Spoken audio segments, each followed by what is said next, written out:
falar sobre a cabine, vamos falar sobre o jogo do Grêmio, né, contra o Juventude, lá em Caxias do Sul, no Alfredo Jaconi. O Juventude venceu por 2-0 e vou te falar um negócio, que perna esquerda tem o Jean Carlos, hein? Acertou um balaço e fez um golaço, matou a coruja. Paulo Andrade, Alexandre Losetti, Fernando Praz, meus amigos já estão aqui com a gente. Tudo bem, meus amigos? Boa noite para vocês, bem-vindos ao Troca. Paulo, chega mais, que canhota, hein? Chegamos chegando, né? Tem muita coisa ainda pela frente no Troca, então a gente já chega como o Jean Carlos, né? Ali na pancada, no melhor dos sentidos. E realmente, é o cara que entrou para mudar a história do jogo. O Grêmio iniciou a partida com uma escalação, digamos, alternativa, muito mais reserva do que titular, preservando seus principais jogadores para o Grenal do próximo sábado. E quando tinha alguns desses principais jogadores em ação no segundo tempo, o Juventude conseguiu a vitória por 2-0, muito por conta da entrada do Jean Carlos, que veio para o jogo na segunda etapa. Eu estou com o Alexandre Losetti, com o Fernando Praz, que me acompanharam ao vivo no Sport TV, na transmissão desse jogo, uma baita vitória do Juventude. Foi sim, Paulo Praz, Diniz, Alex, Felipe, boa noite a todos. O Grêmio, apesar da escalação alternativa, a mim frustrou. Era um ótimo início, aliás, ainda é um ótimo início de ano do Grêmio. Não havia sofrido gols, invicto e jogando bem, tanto com o seu time principal como com esse time alternativo que tinha jogado semana passada contra o Monson. Com muita mobilidade, muita infiltração, jogadores leves na frente, mas a forma como o Juventude, com facilidade, neutralizou a saída de bola do Grêmio, e vocês vão ver os principais lances do primeiro tempo, do segundo tempo, e vão perceber que mesmo assim o Grêmio teve chance de abrir o placar, perdeu grandes oportunidades, principalmente com o Monsalve e com o Arezzo, mas o Juventude conseguiu anular a saída de bola do Grêmio com muita facilidade. O meio-campo do Grêmio não participou praticamente da partida. Os dois volantes, Coediar, que ainda está muito distante daquele jogador que a gente se acostumou a ver, enquanto o Monsalve perde essa chance que vocês três craques aí da bancada certamente teriam concluído. O Felipe Diniz, que é o mais craque de todos, principalmente, né? O Juventude conseguiu tirar o meio-campo do Grêmio do jogo. O Dodi e o Coediar participando pouquíssimo, não ajudando na saída de bola, não construindo, e o Monsalve acabou sendo afetado por isso também.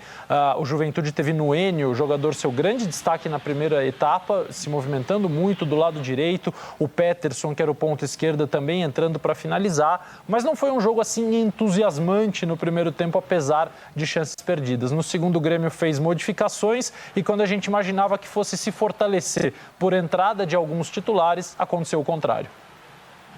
Esses já lances da segunda etapa, repare que o Grêmio já tinha o Pavon, aí entrou o Vijaçante, o Cristaldo, foi ficando um Grêmio cada vez mais forte. Mas aí o Juventude mostrando suas virtudes, Praz, e num momento difícil e delicado, porque o Juventude, a gente olha para o ano passado e pensa, poxa, manteve ali a base. Não, o Juventude é um time bem diferente. Dos times da Série A foi quem mais contratou em quantidade de jogadores. E muitos desses jogadores que estão acabando de chegar participaram hoje de um time bem encaixado, né?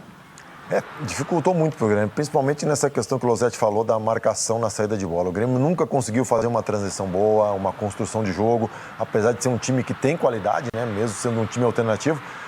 O Juventude fechou o meio do Grêmio, deu as laterais, pressionava e o Grêmio ficou sem saída de jogo. Concordo com o Losetti, os volantes poderiam ter tido um papel diferente nisso, tentado abrir espaços, criado mais oportunidades, mais linha de passe. E aí vem o refino técnico. O jogo foi decidido no refino técnico, né? Em duas bolas do Jean Carlos, essa falta batida com uma velocidade incrível, né? Pegou muito bem na bola.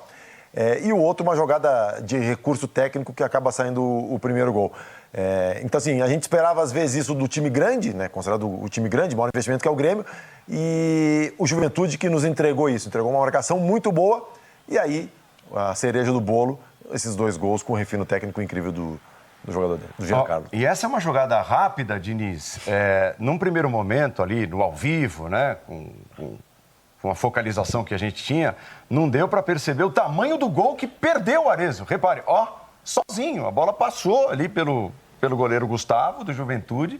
Ele estava livre de marcação, aí posiciona errado o pé, a bola toca no pé dele e fica para trás e não vai para dentro do gol. Um gol inacreditável desperdiçado pelo Arezzo. Ironicamente, o Grêmio foi colocando titulares, né? Entraram Pavon e Aravena, depois veio o Cristaldo, veio o Vidiaçante e foram as mudanças do Juventude que acabaram decidindo a partida, né? Jean Carlos e Batalha, autores dos 2 gols, entraram no segundo tempo e construíram a primeira e a segunda jogada finalizadas com maestria, né? Primeiro pelo Batalha e depois o golaço absurdo do Jean Carlos. Importante lembrar que o Juventude assumiu a segunda colocação geral na classificação do Campeonato Gaúcho.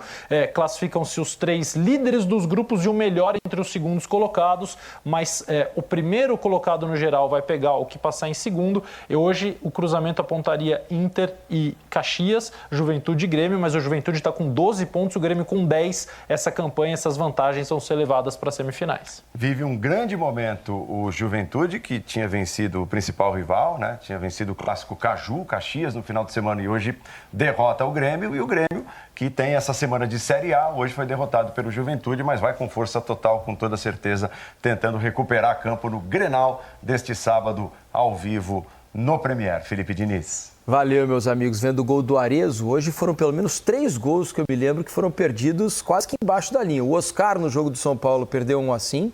O Arezzo no jogo do Grêmio e o Yuri Castilho do Mirassol também perdeu um gol quase que debaixo da trave. Se a gente tivesse aí do quadro Inacreditável Futebol Clube, eram 3 os candidatos aí a participar do quadro. Valeu, meus amigos. Paulo, Losetti, Praz, obrigado, hein? Bom descanso para vocês. Sempre bom tê-los aqui no Troca de Passes.